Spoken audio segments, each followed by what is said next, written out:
Ouais, hein, je suis maudit. Tu dis ça pourquoi, Taïou? Voilà l'année qui est en train de finir. Hein. Et je me rends compte que je n'ai même pas encore réalisé la moitié de tous les objectifs que je me suis fixés. Et le pire dans tout ça, c'est que je suis en train de vieillir. Je suis en train de vieillir. Oh.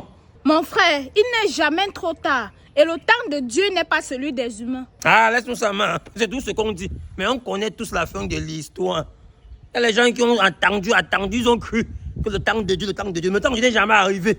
Et c'est la tombe qui les a donné raison. C'est vrai, je suis d'accord. Il y a ceux qui ont réussi à réaliser leur projet de cette année et ils en sont très contents. Et ceux qui n'ont pas pu atteindre l'objectif fixé sont sûrement très déçus. Mais mon frère, laisse-moi te dire un truc. En réalité, nous avons tous atteint nos objectifs annuels. Car l'objectif commun de tout être vivant, c'est de garder son souffle de vie du 1er janvier jusqu'au 31 décembre d'une année civique. Et malheureusement, plusieurs n'ont pas réussi à atteindre le dernier mois de l'année, car ils sont morts. Et certains n'atteindront peut-être pas la nouvelle année, car le pire pourrait arriver. Mais je ne le souhaite à personne. Mes condoléances à tous ceux qui ont perdu leurs proches. Et je vous souhaite en cette fin d'année qu'il n'y ait pas d'accident, ni de décès, ni de maladie dans vos familles en cette fin d'année. Moi, par exemple, Taïou, 2025 a été une très belle année pour moi. Car moi, la petite fille de Babadjou, qui vivait chez ses parents dans un quartier reculé à Douala, dit Bekoko, est aujourd'hui locataire dans Bonamoussadi. Et ceci grâce à mes abonnés que j'aime tant. Sinon, Taïou, dis-moi un peu ce que tu voulais réaliser et que tu n'as pas pu. Non, est-ce que moi, mes objectifs étaient même tellement conséquents? J'ai juste demandé à Dieu, au début de l'année 2025, que je souhaite finir ma maison que j'ai commencé depuis, c'est en chantier depuis 2020. J'ai aussi voulu acheter une voiture. Je n'ai rien réalisé, ni l'un ni l'autre. J'ai même pas atteint la moitié. Je suis pas venu citer accompagner les gens.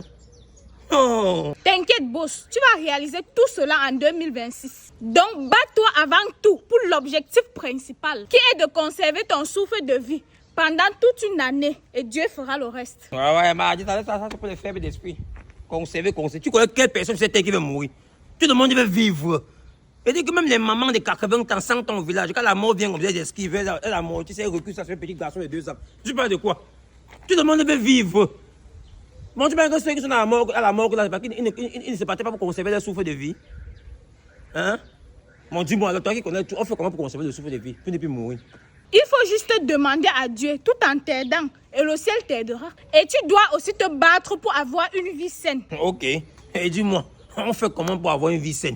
Pour avoir une vie saine, il faut premièrement adopter une alimentation équilibrée, une activité physique régulière, une bonne hydratation, un sommeil suffisant et une gestion efficace du stress et des émotions, tout en limitant le tabac et l'alcool et en maintenant des liens sociaux solides. L'objectif ici est d'équilibrer les plaisirs et les responsabilités, d'écouter son corps et son esprit et d'établir des routines positives. Et concernant ton alimentation et ton hydratation, mange équilibré, c'est-à-dire des fruits, les légumes, céréales complètes, protéines maigres, bonne graisse, comme l'huile d'olive par exemple. Il faut boire au moins 2 litres d'eau par jour pour éliminer les toxines.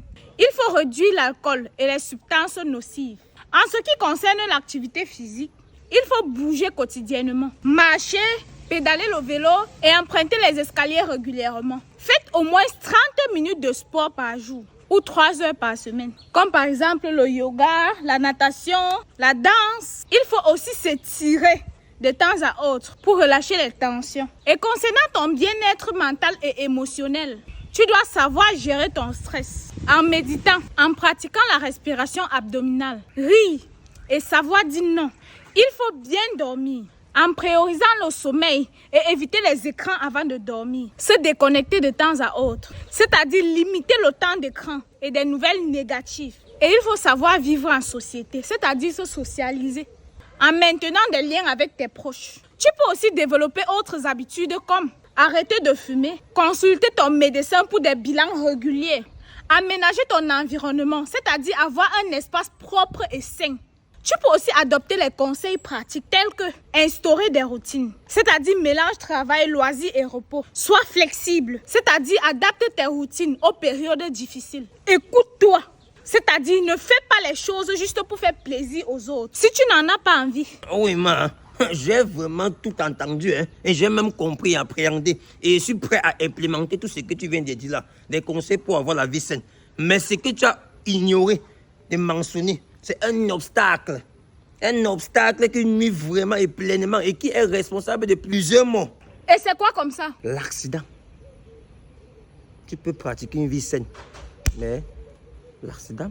Je te comprends et je comptais en venir. Déjà, l'accident est un événement fortuit qui a des effets plus ou moins dommageables pour des personnes ou pour des choses. Cependant, prendre soin de sa santé spirituelle peut éviter cela.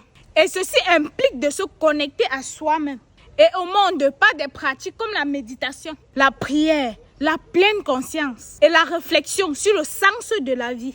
Cultive-la aussi en toi, en t'entourant des personnes positives, en exprimant ta gratitude, acquis de droit, en te connectant à la nature, en t'engageant dans des activités créatives qui apaisent l'esprit, tout en écoutant ton intuition et en te libérant de la négativité. Cela implique méditation et pleine conscience, c'est-à-dire accorde-toi des moments pour être simplement avec toi-même.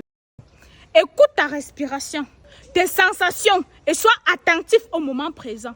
Sans jugement, cela implique aussi la prière et intention. Que ce soit formel ou informel, exprime ta gratitude et tes désirs. Demande de l'aide ou honore une puissance supérieure. Et ceci peu importe ta croyance. Que tu sois animiste, musulman, chrétien ou juif, tu dois honorer une puissance supérieure. Adopte aussi la gratitude, car c'est la cause la plus directe du karma et s'exprime beaucoup plus sous forme d'accident. Toujours remercier ceux qui vous ont aidé. Cela réduit le stress et favorise votre ascension intellectuelle et votre énergie positive. Il faut également se connecter à la nature, qui est en réalité le vrai Dieu. Et les musulmans l'appellent Allah. Et les animistes, les dieux. Passe du temps dehors. Mais je ne te demande pas de faire le dehors. Quand je dis passe du temps dehors, c'est spirituel. Apporte la nature chez toi, avec des plantes et des prières. Raison pour laquelle vous voyez souvent les plantes à l'intérieur d'une maison. Pratique aussi les activités créatives, comme colorier, peindre, broder, tricoter, jardiner. Tout ceci focalise ton attention et calme tes esprits. Pratique le mantra, c'est-à-dire écoute ou récite des sons sacrés, comme des sons cantiques de chez toi ou de ton village, pour harmoniser tes énergies. Raison pour laquelle le plus souvent les gens s'en vont chez eux se ressourcer. Contrôle ton entourage, c'est-à-dire éloigne-toi des personnes toxiques et recherche celles qui te soutiennent et te motivent. La communication aussi est très importante. Partage tes expériences en témoignant dans un esprit d'écoute et d'humilité. Cela peut être très guérisseur. Donne un sens à ta vie, c'est-à-dire réfléchis à tes raisons d'être et à tes valeurs. Et ici, l'autodiscipline joue un grand rôle, c'est-à-dire prends soin de ton corps. Contrôle ton alimentation et ton sommeil, car la santé physique et spirituelle sont liées. En résumé, la santé spirituelle est une démarche personnelle et adaptable qui consiste à se reconnecter à son être intérieur et au monde, souvent en ralentissant et en étant plus présent. Applique tout ça et le mot accident ne fera plus partie de ton quotidien. D'accord? Maman, tu pas dit quoi? Que tous ceux qui ont fait l'accident là, ils n'appliquaient pas ça. C'est comment, Chacha? Voilà, merci. Nous arrivons comme ça au terme de cette vidéo. Merci d'avoir regardé jusqu'à la fin.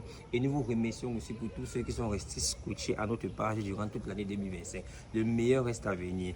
La team Tayoumètre vous souhaite une très très belle fin d'année 2025 et un très très bon début d'année 2026. J'ose croire qu'on se reverra tous en 2026 parce que c'est que nous allons tous entrer dans l'année 2026 ensemble. Et surtout, mettez ces conseils en pratique pour votre bien-être. Macetayo, le meilleur. Macetayo, tu es le best. Macetayo, le number one. Macetayo, you are the best. Macetayo, you are the first. Macetayo, number one. Macetayo, numéro uno. Macetayo, uno. Macetayo, Macetayo, Macetayo, Macetayo, Macetayo, Macetayo, Macetayo, on va vous faire rire. Macetayo.